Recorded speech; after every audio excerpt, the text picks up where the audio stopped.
Pharmaniaga share price took a nosedive in afternoon trading after the news broke that the Health Ministry would not be renewing its 10-year concession. The stock plunged 32 cent or 12.8% to RM2.18, which was the lowest since mid-April. However, by market close, the counter managed to claw back some gains to end the day at RM2.21. But this was still 11.6% lower than the previous day. The stock was Bursa's top loser with some 1.2 million shares traded.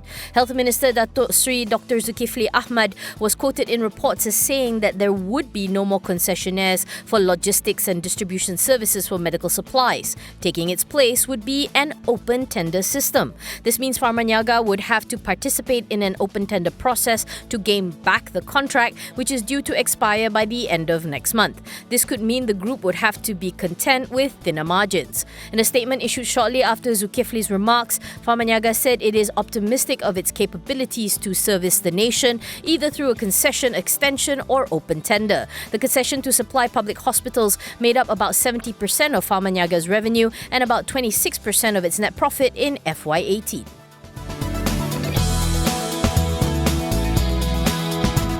Malaysia has agreed to go ahead with the rapid transit system with Singapore at 36% cheaper than the original price. The new price tag for RTS is now RM3.16 billion. Originally, the project was supposed to cost RM4.93 billion. At a media conference, PM Tun Dr. Mahathir Mohamad said the project will go ahead to solve a little bit the issue of traffic congestion. Mahathir adds that details of the project would be discussed with the Singapore government. On October 18th, the Malaysian Transport Ministry had received cabinet approval to continue with the RTS project with changes to structure, scope and specification to the route. A key feature of the revised project structure would be the involvement of the developer of the Bukit Chaga land where the RTS will connect to Johor Bahru.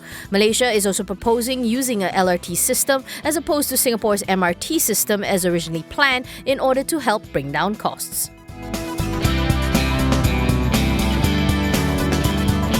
Malaysia will ask the US to hand over $1 billion in assets it has recovered from fugitive low-tech Joe, says PM Tun Dr. Mahathir Mohamad, telling reporters that there is proof that it is Malaysia's money. It should also be noted that the settlement between the US Department of Justice and Low in no way absolves him of criminal charges. In a press statement, the DOJ points out that Low separately faces charges in the Eastern District of New York for conspiring to launder billions from 1MDB and for conspiring to violate the Foreign Corrupt Practices Act by paying bribes to various Malaysian and Emirati officials. He is also facing charges in the District of Columbia for conspiring to make and conceal foreign and conduit campaign contributions during the 2012 US presidential election.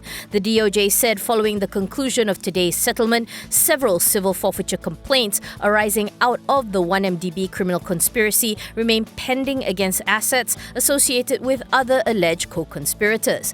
The FBI's International Corruption Squads in New York City and Los Angeles and the Internal Revenue Service Criminal Investigation Division are investigating the case. To recap, in the wee hours, the DOJ announced that it had reached a settlement of its civil forfeiture cases against assets acquired by Low and his family using supposedly dirty money from 1MDB. The assets, which are located in the US, UK and Switzerland, are estimated to be worth more than $700 million.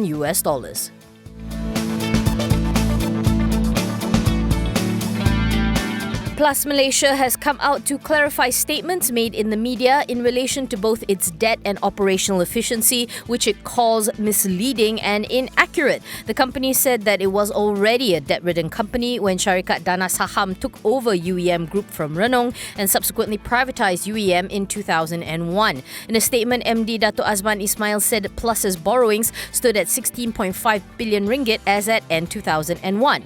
He said this was almost 3 times higher than the figure quoted in an earlier statement made by Renong's former executive chairman Tan Sri Halim Saad. To recap, Halim had claimed that when he left Plus 9 years ago, the borrowings only stood at RM6 billion and that the debt had ballooned since the takeover. Azman went on to say that subsequently UEM, under new shareholder Dana Saham, successfully listed Plus through an IPO in 2002 at a value of RM12.75 billion, then only pared down Plus's debt substantially to RM7.2 billion. ringgit. The company also had issue with Halim's claim that private companies can run Plus more efficiently. According to Azman, the board of Plus recognizes the growing competition it faces from other highways, public transport and digital disruption. He added that is why Plus made a conscious effort to adopt a new business plan, which includes optimizing non-toll revenue and improving cost efficiency.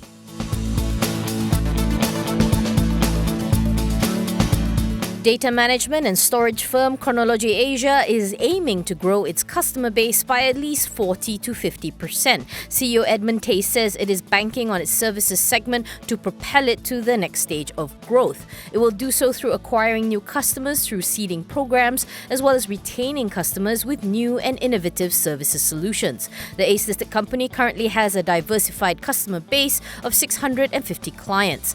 Tay says that Chronology is also planning to roll out new solutions related to AI and the Internet of Things across all markets it is servicing next year. He says the company will initially focus on selling these services to its existing customer base.